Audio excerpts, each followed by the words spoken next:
And a ride in Kansas City is changing, and tonight the city worked to level the playing field between old school cabs and new school ride sharing services. New tonight, Lexi Suter found out the new rules the city could soon craft for these new competitors.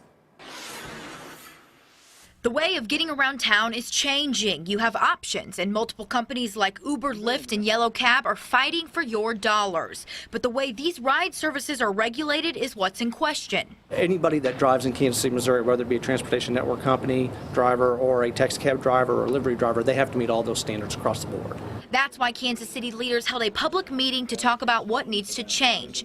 Taxicab companies say Uber and Lyft are getting off easy, not paying the same fees or getting the same permits that their drivers are responsible for. Either the city needs to charge everyone in this business that fee, they can lower it, they can raise it, or they can not charge it, but the argument that Uber or Lyft are doing anything different is just wrong. But if you talk to a representative from Uber or Lyft, they don't see themselves as your typical taxi service. Passengers use apps to request them, and every ride is basically prepaid. When you're dealing with a Lyft drive and a Lyft driver, basically you're not going to exchange money. All that's going to be done on the network prior to you even basically asking for a Lyft driver to pick you up. The other argument is the way Uber and Lyft recruit their drivers. The general manager for Uber in Kansas City says it wants the city to make the regulations easier for its people because for most it's only a job they do a few hours a week. A lot of partner drivers are in school or have families or another job.